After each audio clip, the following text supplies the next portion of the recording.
Flight સાથે કોઈ પક્ષી અથડાયું હોય કે પછી અન્ય કોઈ ટેકનિકલ પ્રોબ્લેમને કારણે તેનું ઇમરજન્સી લેન્ડિંગ કરાવવું પડ્યું હોય તેવી ઘણી ઘટનાઓ અવારનવાર બનતી રહે છે.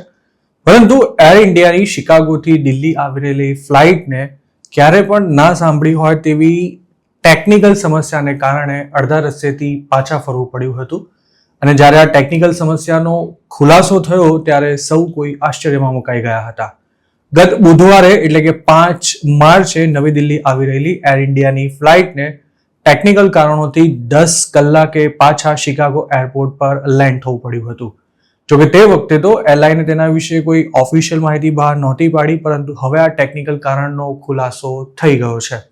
એરલાઇનના જણાવ્યા અનુસાર વિમાનના ટોયલેટમાં પોલિથીન બેગ્સ, ગાભા તેમજ કપડાં ફ્લશ કરવામાં આવ્યા હતા, જે પાઇપલાઇનમાં ફસાઈ જવાને કારણે ટોયલેટ ચોક થઈ ગયા હતા અને તેને લીધે શિકાગોથી દિલ્હી આવી રહેલી ફ્લાઇટ A126 ને પાછી શિકાગો લઈ જવી પડી હતી. ફ્લાઇટ શિકાગો લેન્ડ થઈ ત્યારબાદ તમામ પેસેન્જર્સને તેમાંથી ઉતારવામાં આવ્યા હતા અને તે વખતે ડેલ્ટા એરલાઇન્સના સ્ટાફે પણ સ્થિતિને સંભાળવામાં એર ઇન્ડિયાના સ્ટાફની મદદ કરી હતી. પેસેન્જર્સને રોકાવા માટે એરલાઇન દ્વારા અકોમોડેશન પણ પૂરું પાડવામાં આવ્યું હતું, તેમજ તેમના માટે વૈકલ્પિક વ્યવસ્થા પણ કરાઈ હતી. શિકાગોના ઓહેર એરપોર્ટ પરથી આ ફ્લાઇટ સવારે 11:30 વાગે ટેક ઓફ થઈ હતી અને તેને 15 કલાકમાં ઇન્ડિયા લેન્ડ થવાનું હતું, પરંતુ અડધા રસ્તે જ તેમાં આ ટેકનિકલ પ્રોબ્લેમ સર્જાયો હતો. આ ફ્લાઇટ શિકાગો એરપોર્ટ પરથી ટેક ઓફ થઈ તેના લગભગ પોણા 2 કલાક પછી પાયલટને જાણવા મળ્યું હતું કે તેના બિઝનેસ અને ઇકોનોમી ક્લાસના કેટલાક ટોયલેટ્સ જામ થઈ ગયા છે. એરલાઇને એવું કહ્યું હતું કે ત્યારબાદ એરક્રાફ્ટના 12માંથી 8 ટોયલેટ યુઝ કરવા લાયક નહોતા રહ્યા. સ્વાભાવિક છે કે આટલી લાંબી ફ્લાઇટમાં જો ટોયલેટ જામ થઈ જાય તો પેસેન્જર્સ ના કહેવાય કે ન સહેવાય તેવી આફતમાં મુકાઈ જાય. જે સમયે પાયલટને આ સમસ્યાની જાણ થઈ ત્યારે પ્લેન એટલાન્ટિક મહાસાગર પરથી ઉડી રહ્યું હતું અને ત્યારે આસપાસ એવું કોઈ પણ એરપોર્ટ નહોતું કે જ્યાં તેને લેન્ડ કરાવી શકાય. આ ઉપરાંત યુરોપના મોટાભાગના એરપોર્ટ્સ પર નાઇટ ઓપરેશન પ્રતિબંધિત હોવાથી આ પ્લેનને પાછું શિકાગો લઈ જવા સિવાય બીજો કોઈ જ ઓપ્શન નહોતો રહ્યો. એર ઇન્ડિયાએ પોતાના સ્ટેટમેન્ટમાં એવું જણાવ્યું હતું કે પ્લેનને પાછું લઈ જવાનો નિર્ણય પેસેન્જર્સની સુવિધા અને સુરક્ષાને ધ્યાનમાં રાખીને લેવામાં આવ્યો હતો.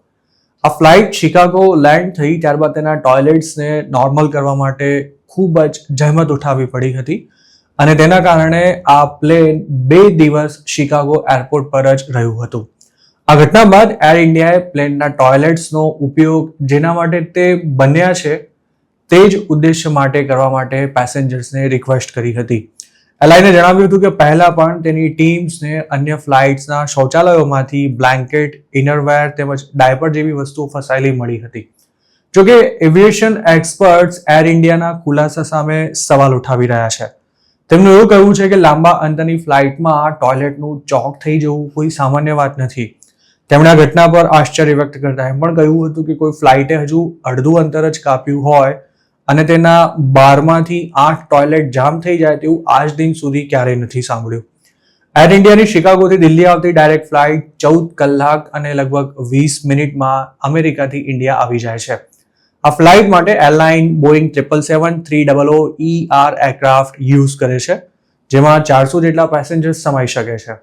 આ ફ્લાઇટ 10 કલાકે ફરી શિકાગો લેન્ડ થઈ હતી, મતલબ કે તે પોતાનો લગભગ 40% જેટલો રૂટ કવર કરી ચૂકી હતી, પરંતુ યુરોપમાં તેને ક્યાંય લેન્ડ કરાવી શકાય તેમ ન હોવાથી ફ્લાઇટને યુએસ પાછી લઈ જવામાં આવી હતી, જેના લીધે પેસેન્જર્સના શેડ્યુલ ખોરવાઈ ગયા હતા.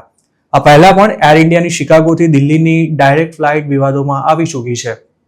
થોડા મહિના પહેલા જ એક ગુજરાતી પેસેન્જરે આ ફ્લાઇટના બિઝનેસ ક્લાસની સ્થિતિનો વિડીયો ઇન્સ્ટાગ્રામ પર વાયરલ કર્યો હતો, જેના કારણે એર ઇન્ડિયાની સર્વિસ પર સવાલો ઊભા થતા એરલાઇને તે પેસેન્જરને તમામ ભાડું પાછું આપ્યું હતું. તેવી રીતે ઓક્ટોબરમાં શિકાગો દિલ્હી ફ્લાઇટમાં બોમ્બ હોવાનો મેસેજ મળતા તેને કેનેડા પણ ડાયવર્ટ કરવામાં આવી હતી.